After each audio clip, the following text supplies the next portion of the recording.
अस्सलाम वालेकुम, मैं डॉक्टर मोहसिन हसन हूँ और मैं आज आपसे डिस्कस करूँगा कि बच्चे सिली मिस्टेक्स क्यों करते हैं और कुछ ऐसे स्टेप्स बताऊँगा जिससे इनको अडॉप्ट करके हम इनको अवॉइड कर सकें।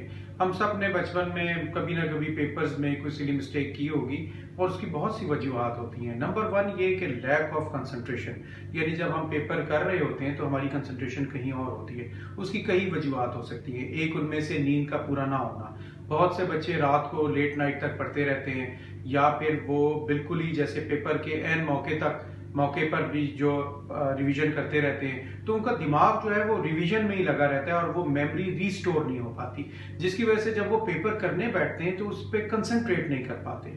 दूसरा ये कि जब आप पेपर देखते हैं तो पेपर में मल्टीपल चॉइस क्वेश्चंस है तो उसमें से तो आप चूज कर सकते हैं, लेकिन बाज़ दफा ऐसा होता है कि जब आप सारा पेपर पढ़ लेते हैं तो फिर आपको एक तो आप सवाल हल कर रहे होते हैं और बाकी जो क्वेश्चंस हैं उनके बारे में आप सोच रहे होते हैं। तो इसको जरा अवॉइड करें। जब आप मल्टीपल चॉइस क्वेश्चंस में सिलेक्ट कर लें तो फिर जो क्वेश्चन कर रहे हैं उसी पे कंसंट्रेट करें। उससे ये होगा कि आप उस क्वेश्चन को भी बहुत अच्छा कर पाएंगे और बाकी पेपर भी आपका जो है वो बहुत अच्छा होगा।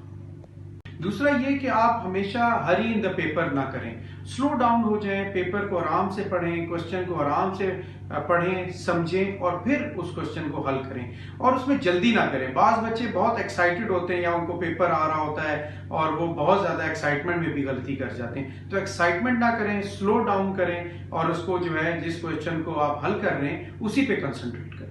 Practice make the man perfect. हमेशा जो है क्वेश्चन से पहले घर में प्रैक्टिस करें और जो प्रैक्टिस है आपकी वो उसी मेयार की होनी चाहिए जैसे आपने एग्जाम देना है। जैसे मैथमेटिक्स है उसके सवालात उसी स्टेप बाय स्टेप उनको आप जो है वो प्रैक्टिस करें और इंग्लिश है तो उसकी स्पेलिंग्स मिस्टेक्स को जो है वो लिख के याद करें। तो ये आपने देखना है कि प्रैक्टिस उसी तरह हो जैसे आपने एग्जाम में अपीयर होना है। अपनी मिस्टेक्स को एनालाइज करें कि आप कहां और कैसे मिस्टेक करते हैं। जब आप एनालाइज करेंगे तो आपको ये वजूहात जानने में आसानी रहेगी कि क्या वजह है और कौन सी ऐसी जगह हैं जहां पर आप सिली मिस्टेक्स करते हैं। तो उसमें फिर आप जो है वो उसको टेक ओवर कर सकते हैं और वो सिली मिस्टेक से आप बच सकते हैं।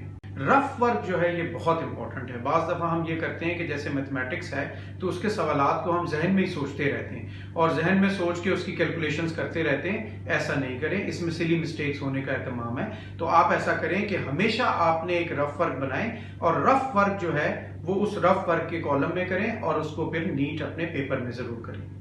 Last but not the least, time management. Time management बहुत इंपॉर्टेंट है। अगर आपने पेपर में टाइम मैनेजमेंट नहीं की तो फिर क्या होगा कि आप जल्दी जल्दी में पेपर हल करेंगे, टाइम कम रह जाएगा और उसमें फिर आप जाहिर बात है उसको रीचेक भी नहीं कर सकेंगे और फिर आप सिली मिस्टेक्स करेंगे और जब सिली मिस्टेक्स होंगी तो जाहिर बात है बाज़ दफा ये सिली मिस्टेक्स जो है वो आपके बहुत ज्यादा नंबर जो है डिटेक्ट करवा देती हैं। तो रिलैक्स करें, अफ्रेड ना हो क्वेश्चन से, इजी क्वेश्चन करें क्योंकि बाज़ दफा आप जब रिलैक्स होकर क्वेश्चन का आंसर लिखते हैं तो आप बहुत अच्छा उसको लिख पाते हैं। बहुत शुक्रिया। अस्सलाम वालेकुम।